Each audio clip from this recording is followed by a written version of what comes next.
Hello, बच्चों. Let's read this question. So this question is a statement based problem. All right, we have given the four options. तो देखिए बच्चों, statement one ने बोला कि water flows faster than Honey. Water क्या करता है? फास्टर देन हनी फ्लो करता है.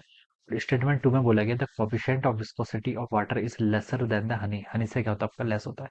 तो देखिए बच्चों, इस क्वेश्चन का की कॉन्सेप्ट क्या लिख सकते हैं? The key concept of this question is viscosity. लिख लीजिए. क्या लिख लीजिए? Viscosity. Viscosity is the key concept of this question. Viscosity देखिए क्या होता है? विस्कोसिटी आपका फोर्स होता है. Viscosity is a force which opposes the relative motion. ठीक है. जैसे सॉलिड्स की सरफेस के बीच में आपका क्या लगता है? फ्रिक्शन फोर्स लगता है. वैसे ये लिक्विड्स का फ्रिक्शन है. क्या है आपका? This is the friction of fluids. Fluids का फ्रिक्शन है. ऑलराइट. तो ये क्या हो गया आपका? विस्कोसिटी. तो विस्कोसिटी देखिए क्या करता है आपका? इट एक्ट, ये कहाँ एक्ट करता है?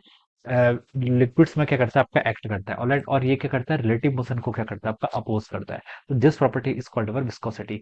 अब देखिए, जिसमें जितने ज्यादा इंटरमोलिकुलर फोर्सेस होते हैं वहां पर आपका क्या होता है? विस्कस फोर्स क्या होता है? जिसमें जितने ज्यादा इंटरमोलिकुलर फोर्स होंगे उसमें विस्कोसिटी उतनी ज्यादा होगी. ठीक है. तो हम लिख सकते हैं मोर द इंटरमोलिकुलर फोर्सेस. क्या लिख सकते हैं? More the intermolecular forces. More the intermolecular forces. More the intermolecular forces, more viscous it is.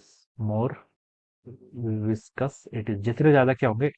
It is. ठीक है. जितने ज्यादा क्या होंगे अपने यहाँ पर इंटरमोलिकुलर फोर्स होंगे उतना ही ज्यादा हम कहेंगे वे कि आपका विस्कस होगा. ठीक है. तो ये हम यहाँ पर ऐसे लिख सकते हैं. अब देखिए बच्चों, water flows faster than Honey. तो ये स्टेटमेंट आपका बिल्कुल करेक्ट है. स्टेटमेंट वन क्या करेक्ट है? देखिए हनी के केस में क्या होता है? हनी देखिए क्या होता है, इसमें आपका इंटरमोलिकुलर फोर्सेस बहुत ज्यादा होते हैं. ठीक है. तो हम बता सकते हैं जो आपका हनी है, हनी की वेलोसिटी क्या होगी? हनी में इंटरमोलिकुलर फोर्सेस ज्यादा होंगे तो उसमें विस्कोसिटी ज्यादा लगेगी. ठीक है. तो हम ऐसे भी लिख सकते हैं. देखिए कॉपी जो ईटा है ये क्या आपका कोफिशिएंट ऑफ विस्कोसिटी किसके रिगार्ड में? अगर हम हनी के रिगार्ड में बोल रहे तो ये क्या होगा? It must be greater than the water. Water से क्या होगी आपकी? ज्यादा होगी. ठीक है. कॉफिशिएंट जो आपकी विस्कोसिटी कॉफिशिएंट होगा किसका? हनी का. It should be greater than the water. Water से क्या होगा आपका? ग्रेटर होगा. ये भी आप यहाँ से लिख सकते हैं. इसी कारण से वाटर आपका क्या करता है? फास्टर फ्लो करता है. तो स्टेटमेंट वन तो बच्चों करेक्ट है. सेकंड का बोल रखा है coefficient of viscosity of water. Water का कोफिशिएंट ऑफ विस्कोसिटी क्या आपका? Lesser than the honey. तो देखिए ये स्टेटमेंट भी आपका बिल्कुल करेक्ट है. ठीक है.